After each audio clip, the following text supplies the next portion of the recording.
Renoven, el mayor fabricante de ventanas de aluminio y PVC, presenta Renoven Hogar. Una nueva división dedicada a la venta e instalación de todo tipo de soluciones para interior y exterior. Cortinas decorativas, toldos, pérgolas bioclimáticas, suelos técnicos, cortinas de vidrio, domótica. Renoven, soluciones para todo tipo de necesidades.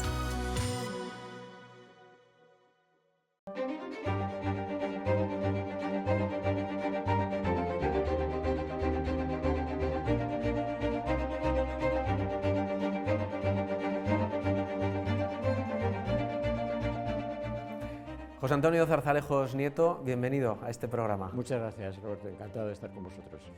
Director del Correo, director de ABC, analista político en distintos medios, ahora en El Confidencial. ¿Qué te queda por hacer en el mundo del periodismo? Bueno, en el oficio nuestro es inacabable.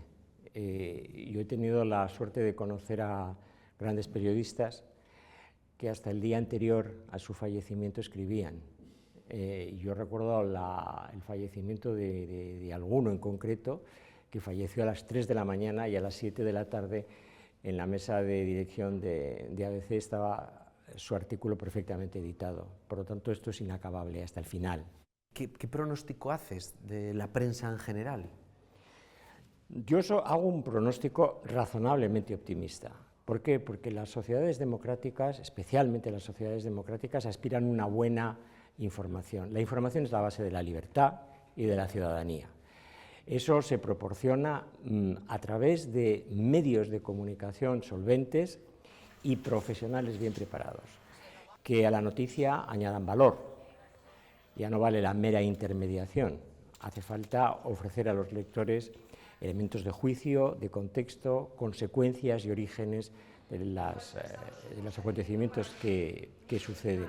Por lo tanto, en tanto haya democracia, habrá periódicos, en tanto haya periódicos, habrá periodistas, y nuestro oficio, con más o menos baches, continuará. ¿Te atreves a hacer un pronóstico de cuáles pueden ser los nuevos canales de aquí a 20 años? ¿O no? ¿O hace 20 años? A 20 años yo creo que hacer predicciones ya es a muy corto plazo. ¿Por qué? Porque la velocidad tecnológica fundamentalmente es vertiginosa. Hay un hecho, sin embargo, que es muy permanente y que va a durar muchos años, que es lo que llamamos la brecha digital. Hay generaciones que no están preparadas en este momento para entrar en el mundo digital y por lo tanto necesitan los soportes tangibles, y el soporte tangible por excelencia es el papel, es el periódico de papel. Por lo tanto, sigue teniendo un gran sentido que se editen periódicos. Con el tiempo probablemente esto habrá que replantearlo porque concurren sobre el papel algunas amenazas muy serias. ¿Estás satisfecho con el periodismo que estamos haciendo ahora en nuestro país? Porque nos están dando, no sé si ya más caña que a los políticos. No estoy particularmente satisfecho. Yo, claro, pertenezco a una generación que vivió momentos extraordinarios. La transición, la década de los 90, que fue la explosión de los multimedia y el cambio de siglo. Y me pareció que en aquellos momentos teníamos los medios de comunicación y los periodistas una función más relevante, más exigente desde el punto de vista deontológico. Creo que la deontología profesional ha caído mucho en paralelo con la precariedad financiera de los medios, y tengo la sensación extraña e incómoda de que los periodistas y los medios están demasiado cerca, demasiado implicados con proyectos políticos que no son suyos. Los periódicos digitales o en papel, la radio, la televisión, debe tener proyectos editoriales propios que pueden coincidir o no con determinadas corrientes ideológicas y políticas, pero si no se mantiene la independencia respecto de esas tendencias y respecto de determinados poderes sociales, políticos y económicos, no habrá un periodismo serio y solvente. Pero hay periodistas que se sienten cómodos en esa situación. No lo sé, es posible que sí. Si se sienten cómodos, pues allá ellos. Yo me sentiría muy incómodo si fuese el caso, pero creo que en general prima más una visión íntegra de la profesión. ¿En qué época crees que ha estado mejor informada la sociedad española? Muy difícil hacer esas afirmaciones rotundas, pero mi buen amigo Iñaki Gabilondo dice una cosa, ¿no? Que en las inundaciones lo que falta es el agua potable. Pues quizás una sobreinformación es negativa. ¿Que puede ser lo que tenemos ahora? Sí, efectivamente, porque los canales de impacto sobre los ciudadanos son muchos, repetidos, muy rápidos y algunos de ellos muy distorsionados. ¿Por qué? Porque vienen no solamente de los medios de comunicación llamados tradicionales, sean digitales o de papel, las redes sociales y, bueno, otros muchos canales en los que el ciudadano puede aprender información, pero es información no procesada y entonces estamos en la época, no voy a repetir porque es casi tópica, del fake news, de las verdades alternativas, de los relatos conspiranoicos y por lo tanto pues atravesamos por peligros. Precisamente ahí nuestra función actual es verificar. Hubo un tiempo que era informar, ahora fundamentalmente es verificar y añadir valor. Determinar la fiabilidad de las informaciones que llega a los ciudadanos. Esa debería ser en este momento nuestra gran función. Se necesitan herramientas, muchas, y desde luego se necesita también una buena formación para que este oficio continúe tan alto como estuvo también en muchos momentos. Estamos en el Museo de Navarra, estamos en una sala fantástica para hacer una entrevista y hablar de periodismo, lo he visto. La sala de la línea de tiempo. Aquí acabas de recibir el premio José Javier Uranga de la Fundación de Diario de Navarra. Has recibido muchos premios, pero ¿hay alguno? ¿Este te ha hecho sentir algo diferente? Sí, claro. ¿Por qué me ha hecho sentir algo diferente? Por mi cercanía biográfica. Yo nací en Bilbao, trabajé en Bilbao, fui letrado de Diputación en Bilbao, fui director del Correo de Bilbao y la presencia de José Javier Uranga fue de largo aliento, tanto en los años 80 como incluso cuando él dejó la dirección del Diario de Navarra en el año 90, por varias razones. Una primera, por su propio atentado, el atentado terrorista que casi le cuesta la vida, pero después por algunas circunstancias personales que concurrían en José Javier Uranga muy especiales. Él era un gran historiador, era un buen historiador, no me canso de repetir que la Real Academia de la Historia le dedica una entrada en su diccionario biográfico. Fue un buen autor desde el punto de vista histórico y fue un gran analista, un gran comentarista. Tenía unas extraordinarias virtudes y además a todo eso unió la capacidad de gestión de un periódico de la solera del Diario de Navarra en unas circunstancias muy difíciles, y fue 28 años director, 28 años director. Por lo tanto, es un periodista emblemático del siglo XX y sigue siendo ahora, en 2023, una referencia de valores, una referencia de paradigma de periodismo valiente, independiente, con convicciones y con formación. José Antonio, a ti ETA también te intentó, que sepamos, te intentó matar por lo menos en 2 ocasiones. Cuando miras atrás y recuerdas esto que tuvimos que vivir en toda España, pero fundamentalmente en el País Vasco y en Navarra, ¿te has preguntado alguna vez cómo fuimos capaces de soportar algo así y cómo fuimos incapaces de hacer algo por acabar con ello, como sociedad? A la primera pregunta, Roberto, te diría que, visto retrospectivamente, no te reconoces. ¿Cómo fue posible que en aquellos momentos, que para mí fueron en el año 94, en el año 97, pues me supe sobreponer a una situación de riesgo? Pero también debo decir, para ser justo, que tuve mucha ayuda, porque yo tuve un buen servicio de seguridad, en fin, estuve muy protegido, cosa que otros no pueden decirlo. Por lo tanto, ahí yo tengo mi agradecimiento a mi empresa, que entonces era el Grupo Correo. La segunda cuestión es que yo creo que sí hicimos mucho en la sociedad española en general. Es verdad que una parte de la sociedad vasca debió reaccionar antes y de una forma más rotunda. Hoy por hoy ha desaparecido el terrorismo y lo que tenemos es que tener la mejor memoria, la más aleccionadora de las memorias, que se basa en el recuerdo a las víctimas y un compromiso de que nunca jamás. ¿Cuál ha sido el momento más complicado como periodista a lo largo de tu carrera? Dentro de los momentos más oscuros, pues yo diría que a mí me impactó extraordinariamente el secuestro y asesinato de Miguel Ángel Blanco. Era director del Correo cuando aquel atentado brutal de ETA se consumó, y después, siendo director de ABC, me llegó mucho y fue enormemente perturbador y trágico el atentado del 11M.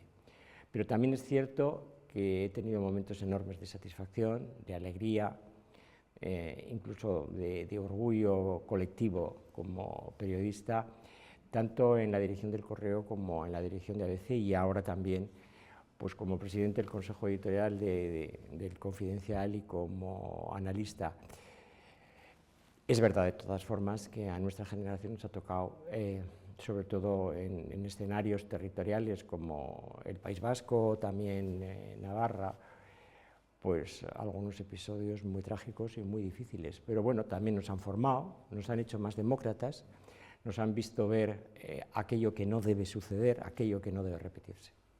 Hablas del 11M y claro, te vienen unas imágenes tremendas que yo creo que nunca se nos olvidará a nadie, pero me pongo a pensar en cómo lo viviste tú siendo director de un periódico, porque lo que sabemos es que el presidente del gobierno en aquel día era José María Aznar, que llamó a la gran mayoría de los directores, directoras de los periódicos del país, sobre todo los de tirada nacional, para tratar de convencerles de lo que estaba pasando. ¿Cómo lo viviste tú? ¿Recibiste esa llamada? Sí, yo recibí 2 llamadas del presidente del gobierno. El presidente del gobierno llamó a varios directores de periódicos, pero no era tanto para convencernos. La primera llamada era una llamada simplemente, bueno, de constatación de que la tragedia era de unas dimensiones realmente extraordinarias y nunca vistas. Yo cuando recibí la llamada de José María Aznar, pues digamos la cifra de muertos ya acreditada estaba en torno a 80. Es verdad que él hace una digresión sobre la posible autoría y señala a ETA. Sin embargo, había ya elementos que permitían una cierta duda sobre la autoría, y nosotros en ABC fuimos cautos en la edición especial que sacamos a las 3 de la tarde. Por la tarde del día 11 se produjo otra llamada del presidente del gobierno que ya fue diferente. Por una parte mantenía la autoría de ETA, pero reconocía que se tenía que abrir otra línea de investigación.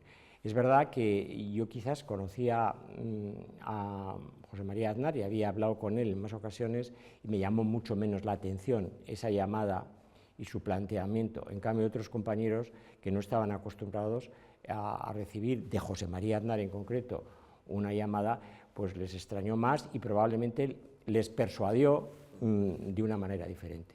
¿Aguantaste el tipo? No lo sé, eso no sé si soy yo el que debe decirlo. ¿Qué portada recuerdas? Bueno, recuerdo la de el 11S, con las Torres Gemelas cayendo, y recuerdo el debate que tuvimos sobre cómo tenía que ser la portada del 11M. Y yo tenía aprendido una lección por algunas experiencias anteriores en el Correo de que no debíamos explotar los aspectos más trágicos y que había que respetar a las víctimas. Y opté por una gran fotografía en la que las víctimas fallecidas, asesinadas, estaban metidas en unas bolsas negras y por lo tanto no eran identificables, pero se daba la dimensión de la tragedia con aquella imagen. José Antonio, ¿cómo recuerdas el 2 de junio de 2014? El 2 de junio de 2014. ¿Cómo consigues ser el primer periodista que cuenta a todo el país que Juan Carlos de Borbón abdica? Bueno, la primera información que doy sobre la posible abdicación de Juan Carlos I se produce el 13 de febrero de 2013, o sea, más de un año antes. Y fue curioso porque la reacción de muchos compañeros y de medios es decir, bueno, este tío está loco. Lo que pasa es que el tema lo fui siguiendo, ¿no? Y sobre eso hay muchas teorías, pero yo puedo garantizar que tenía una fuente de absoluta seguridad y por lo tanto, 3/4 de hora antes de que Mariano Rajoy, en una declaración institucional, comunicase que el rey le había pedido los trámites necesarios para formalizar la abdicación de la corona de España, subimos a la web la crónica, una crónica que yo había escrito la noche anterior. Has escrito Felipe VI, un rey en la adversidad. ¿Se ven padre e hijo más de lo que nos cuentan? No más de lo que nos cuentan. Se ve lo que nos cuenta que se ve. El rey Felipe es muy transparente en eso. ¿Y alguno de los dos piensa del otro que le ha traicionado? No puedo contestarte porque eso sería meterme en sus zapatos. Yo conozco razonablemente al rey, he escrito un libro sobre Felipe VI, me parece un hombre muy íntegro en todos los sentidos, pero no soy capaz de meterme en sus sentimientos respecto de su padre. Lo que sí creo que es cierto y obvio es que las medidas que ha tenido que tomar el rey respecto de su padre no son de su agrado, pero vienen exigidas por la reputación, la imagen y la continuidad de la corona. ¿Y crees que Felipe VI ha conseguido rescatar a la institución de ese pozo en el que estaba cayendo? Yo creo que lo ha conseguido completamente. Y si teníamos algunas dudas, pues el acto de jura de la princesa de Asturias a la Constitución, de lealtad a su padre, el día 31 de octubre, quedó acreditado que la inmensa mayoría de las fuerzas políticas en España y que la sociedad española, por su atención al acontecimiento a través de los medios de comunicación, acreditan que la corona, el rey, vuelve a estar en una situación de placidez institucional y de reconocimiento social. ¿Cómo viviste esa otra noticia también que conocimos el 1 de noviembre, que el rey estaba prometido con la presentadora del telediario de la noche de Televisión Española, con Leticia Ortiz?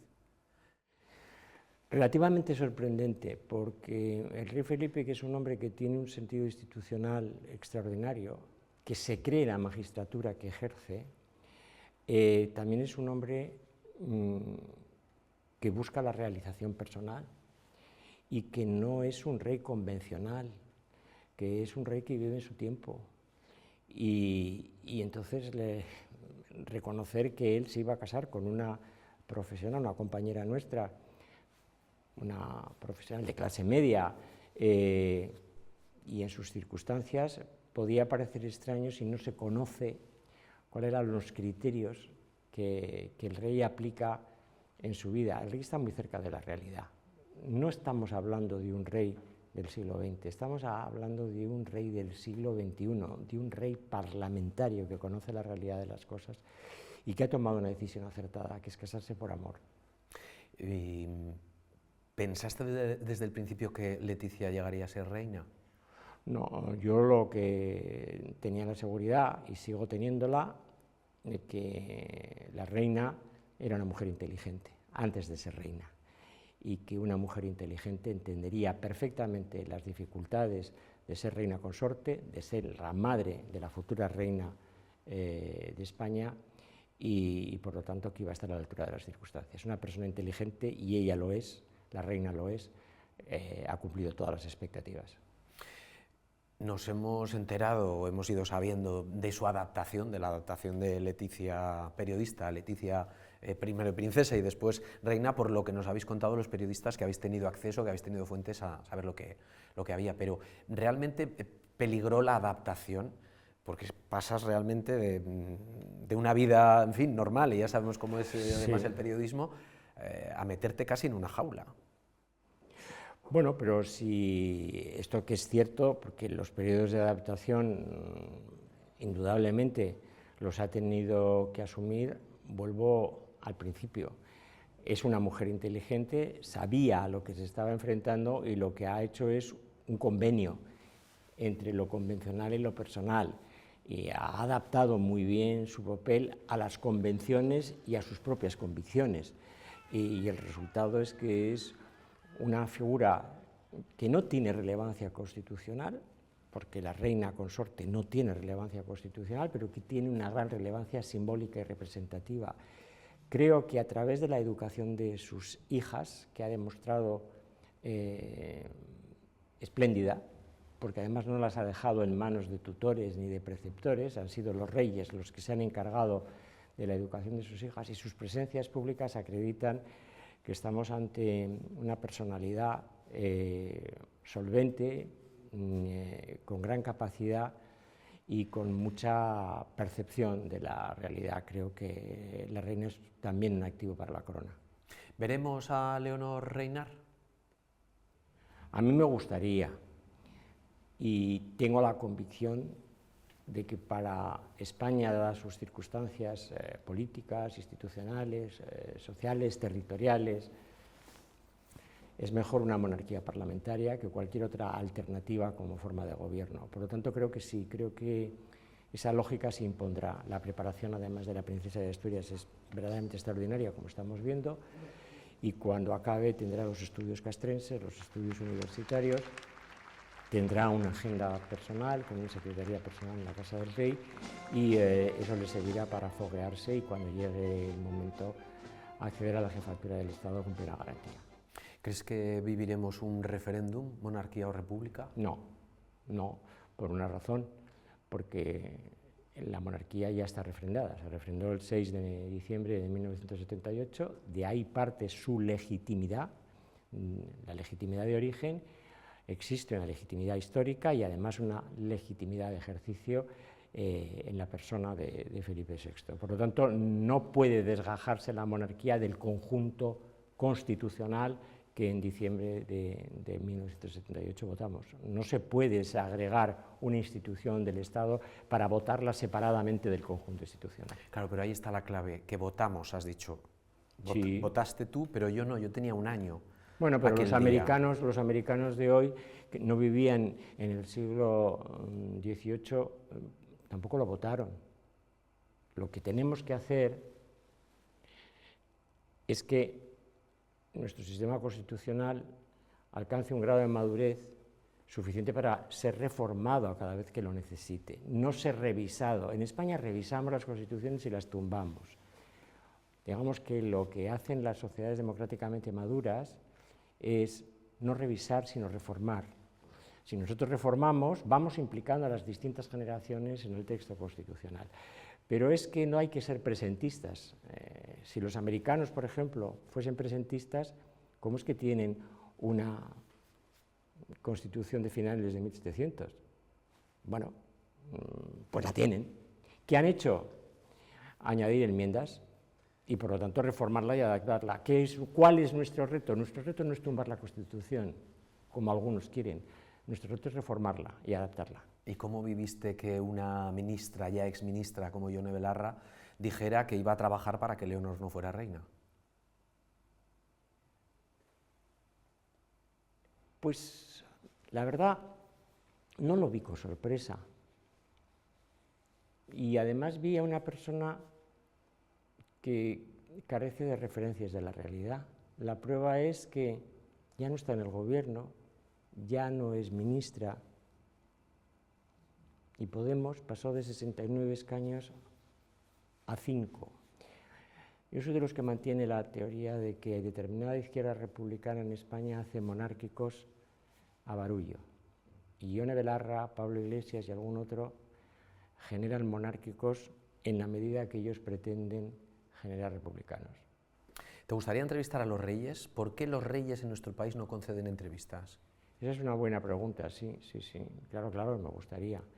Sí ha habido alguna entrevista del rey, Juan Carlos, pero fallidas, efectivamente. Me estoy acordando de la de Jesús Hermida, que en fin, sí, fue la de Jesús tremenda. Hermida, por eso. Pero yo creo que las experiencias de libros autorizados, de conversaciones con los reyes, no han sido particularmente exitosas, han sido muy polémicas. Estoy pensando en algún libro con la reina y estoy pensando en algún libro de conversaciones con don Juan Carlos. Yo creo que el rey tendrá que conceder en algún momento una entrevista, la casa tendrá que plantearla bien, pero creo que este no es el momento para que el rey conceda una entrevista, porque las preguntas serían complicadas, difíciles, pero es que las respuestas serían imposibles. José Antonio Zarzalejos, enhorabuena por el José Javier Uranga y muchísimas gracias por este rato de conversación. Gracias a vosotros. Que vaya muy bien.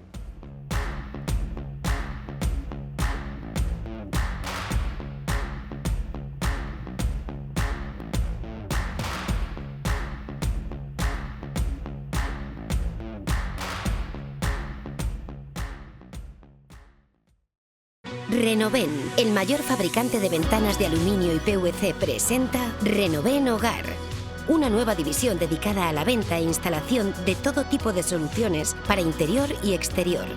Cortinas decorativas, toldos, pérgolas bioclimáticas, suelos técnicos, cortinas de vidrio, domótica. Renoven, soluciones para todo tipo de necesidades.